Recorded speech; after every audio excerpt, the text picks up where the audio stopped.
دجالیت کے فتنے کا پس منظر کیا ہے؟ قرآن حکیم کا مطالعہ کیا جائے اور یا پھر خاص طور پر سورہ کہف کا، کیونکہ پورے قرآن مجید کے اندر سورہ کہف کا خاص ایک اس کی مناسبت ہے اور وہ بچاؤ کا ذریعہ بنتی ہے فتنہ دجال سے، تو اس پر تدبر کی بہت ضرورت ہے۔ اس پر غور کرنے سے معلوم ہوتا ہے، یہ بات آپ کے لیے نئی ہوگی، عجیب ہوگی، کہ اصل دجال یہ دنیا اور حیات دنیاوی ہے۔ یہ ہے اصل دجال۔ کیوں؟ یہ انسان کو اللہ اور اس کی آخرت سے غافل کر دیتی ہے، اپنے اندر گم کر لیتی ہے۔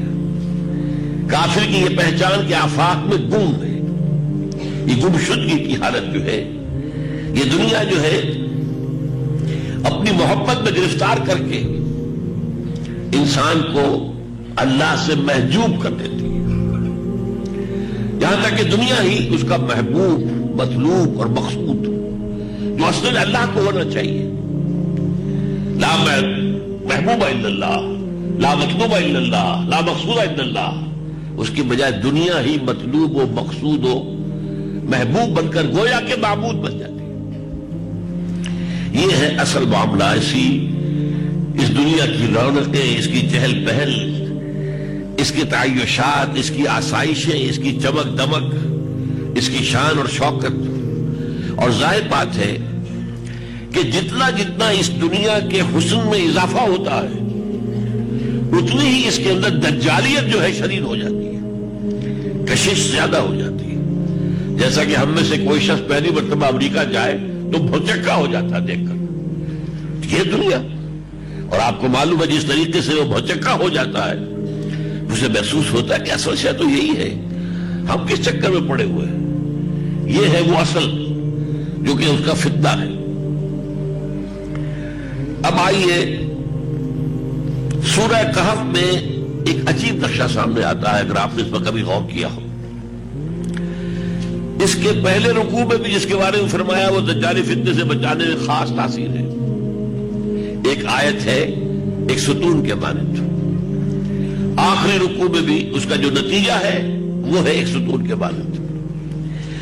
پہلے رکوع کی آیتیں میں نے آپ کو سنائی ہیں، انا جعلنا ما علی الارض زینۃ لہا، یہ زینت کے لفظ کو نوٹ کیجئے۔ ہم نے جو کچھ زمین پر ہے اسے اس کی آرائش بنا دیا ہے، زینت بنا دیا ہے، زیبائش بنا دیا ہے۔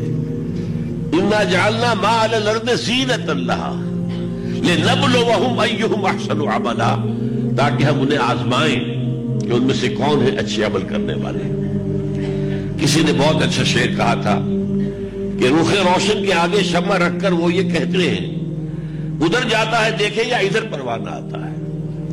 یہ دنیا کی زینت، اس کی زیبائش، اس کی آرائش، آیا اسی کا دیوانہ بن کر رہ جاتا ہے، اسی میں گم ہو جاتا ہے، اسی کا طالب بن جاتا ہے، یا یہ کہ اس کے اندر اللہ کی محبت، والذین آمنوا اشد حبا للہ، جو ایمان کی لازمی علامت ہے، جو لوگ حقیقتاً مومن ہیں وہ شدید ترین ہیں اللہ سے محبت میں۔ وہ یہی دو پولز ہیں، یا ادھر یا ادھر۔ تو رخ روشن کے آگے شمع رکھ کر وہ یہ کہتے ہیں، ادھر جاتا ہے دیکھیں یا ادھر پروانہ آتا ہے۔ اب یہ جو ہے اس کا جو نتیجہ نکلتا ہے وہ ہے سورہ کہف کے آخری رکوع میں، قُلْ هَلْ نُنَبِّئُكُم بِالْأَخْسَرِينَ أَعْمَالًا، اے نبی ان سے کہیے کیا ہم تمہیں بتائیں کہ اپنے اعمال میں سب سے زیادہ خسارے میں رہنے والے کون ہیں؟ بھاگ دوڑ تو سب کر رہے ہیں صبح سے شام تک، دن رات، کون اپنی سی کوشش نہیں کر رہا ہے، لیکن یہ کہ ان میں کون خسارے میں ہے، کون گھاٹے میں ہے، کون نفع میں ہے، کون کامیاب ہے، اور خسارے میں اکثر سب سے بڑھ کر خسارے میں۔ قُلْ هَلْ نُنَبِّئُكُم بِالْأَخْسَرِينَ أَعْمَالًا الَّذِينَ ضَلَّ سَعْيُهُمْ فِي الْحَيَاةِ الدُّنْيَا، وہ لوگ جن کی سعی، جن کی محنت، جن کی بھاگ دوڑ، جن کی جد و جہد دنیا کی زندگی میں گم ہو کر ضلّ، گم ہو جانا، الَّذِينَ ضَلَّ سَعْيُهُمْ فِي الْحَيَاةِ الدُّنْيَا وَهُمْ يَحْسَبُونَ أَنَّهُمْ يُحْسِنُونَ صُنْعًا، اور وہ یہ گمان کر رہے ہیں کہ ہم تو بہت اچھا کام کر رہے ہیں، دیکھو ہمارا کاروبار کہاں سے کہاں پہنچ گیا. دیکھو کبھی ہماری ایک فیکٹری ہوتی تھی آج 10 ہے، پہلے ایک مل ہوتا تھا آج کتنی ہے. دیکھو میں کہاں سے کہاں ترقی کر گیا. میں آج پاکستان کے صدر ہوں یا وزیر اعظم ہوں. کہاں سے کہاں پہنچا ہوں، میں کہاں سے کہاں پہنچا ہوں. وہ یہ سمجھ رہے انہم یفسدون صنعا اولئک الذین کفروا بآیات ربہم ولقائہ.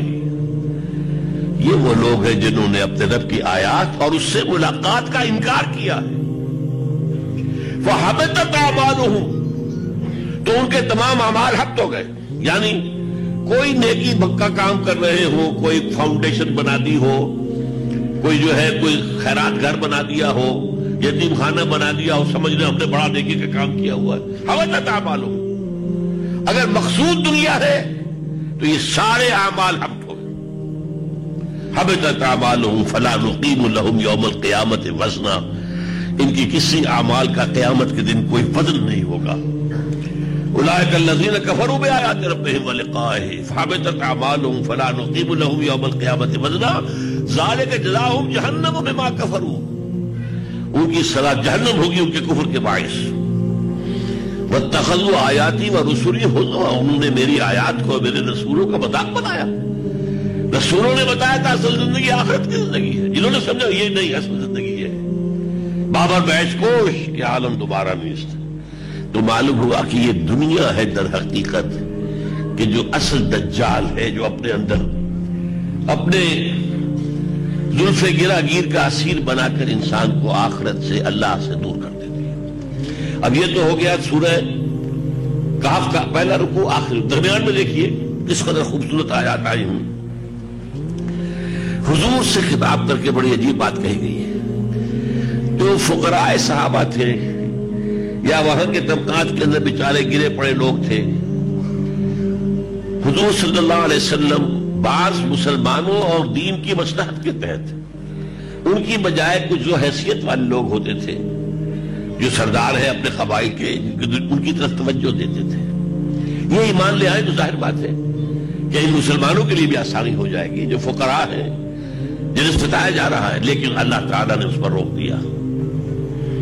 چنانچہ فرمایا گیا ہے وَاصْبِرْ نَفْسَكَ مَعَ الَّذِينَ يَدْعُونَ رَبَّهُم بِالْغَدَاةِ وَالْعَشِيِّ يُرِيدُونَ وَجْهَهُ وَلَا تَعْدُ عَيْنَاكَ عَنْهُمْ تُرِيدُ زِينَةَ الْحَيَاةِ الدُّنْيَا. اے نبی اپنے آپ کو روک کر تھام کر رکھیے. یہ جو فقراء اور غرباء یہ صبح و شام اللہ کا ذکر کرتے ہیں، اللہ کو یاد کرتے ہیں، ان کی بجائے یہ اصحاب زیبائی شہزائی زینت، اصحاب دولت، اصحاب حیثیت کی طرف توجہ نہ کیجیے. وَلَا تَعْدُ عَيْنَاكَ عَنْهُمْ تُرِيدُ زِينَةَ الْحَيَاةِ الدُّنْيَا. اور ایک آگے چل کر فرمایا، یہ 8واں رکوع 7واں رکوع ہے، الْمَالُ وَالْبَنُونَ زِينَةُ الْحَيَاةِ الدُّنْيَا. یہ جو مال ہے اور اولاد یہ دنیا کی زندگی کی زینت ہے. لفظ زینت جو ہے اس سورہ کہف کا مرکزی لفظ ہے، اور وہ یہی ہے، یہ دنیا کی زینت و زیبائش اور آرائش یہ ہے جو انسان کو اپنے اندر متوجہ کر کے گم کر لیتی ہے. اس کے علاوہ میں چند آیات آپ کو سنا رہا ہوں جلدی میں. کتنی مرتبہ قرآن میں آیا وَمَا الْحَيَاةُ الدُّنْيَا إِلَّا مَتَاعُ الْغُرُورِ. یہ دنیا کی زندگی سوائے دھوکے کے سامان کے، سوائے دھوکے کی ٹٹی کے کچھ نہیں ہے. وَمَا الْحَيَاةُ الدُّنْيَا إِلَّا اللَّهْوُ وَاللَّعِبُ. یہ کھیل کود کے سوا کچھ نہیں ہے. فَلَا تَغُرَّنَّكُمُ الْحَيَاةُ الدُّنْيَا وَلَا يَغُرَّنَّكُم بِاللَّهِ الْغُرُورُ. دیکھنا تمہیں یہ دنیا کی زندگی دھوکے میں نہ ڈال دے، دھوکے میں نہ ڈال دے. منافقوں سے کہا گیا وَغَرَّتْكُمُ الْأَمَانِيُّ حَتَّىٰ جَاءَ أَمْرُ اللَّهِ. تمہیں دھوکے میں ڈالے رکھا دنیاوی خواہشات نے. فرمایا گیا زُيِّنَ لِلنَّاسِ مِنَ الشَّهَوَاتِ حُبٌّ مِنَ الشَّهَوَاتِ زُيِّنَ لِلنَّاسِ حُبٌّ مِنَ الشَّهَوَاتِ حُبُّ الشَّهَوَاتِ مِنَ النِّسَاءِ وَالْبَنِينَ وَالْقَنَاطِيرِ الْمُقَنطَرَةِ. مزین کر دی گئی ہے یہ دنیا. مردوں کے لیے عورتوں کی محبت، اولاد کی محبت اور مال و دولت کی محبت. اور ایک اور بات، جب بارش ہوتی ہے زمین میں سے سبزہ ابھرتا ہے تو لفظ استعمال کرتا ہے حَتَّىٰ إِذَا أَخَذَتِ الْأَرْضُ زُخْرُفَهَا وَزَيَّنَتْ، مزین ہو جاتی ہے. اور ایک بات وہ کہ جو شیطان نے کہی تھی قال رب بما اغویتنی لأزینن لہم فی الارض، سورہ ہجر کی آیت ہے۔ اس نے کہا اللہ تو نے جو مجھے گمراہ کیا ہے اس آدم کے معاملے میں، ابرانہ درگاہ کر دیا ہے، میں اس کی اولاد کے لیے زمین کو مزین کر دوں گا، خوشنما بنا دوں گا، دلکش بنا دوں گا، اس کو وہ کھینچ کر دے گی اپنے تمام لوگوں کو اور اپنا غلام بنا لے گی۔ یہ ہے در حقیقت پچھلی 3 صدیوں سے یہ دنیا کا فتنہ بڑی تیزی کے ساتھ بڑھ رہا ہے۔ سائنس کا عروج، فزیکل سائنسز کا عروج،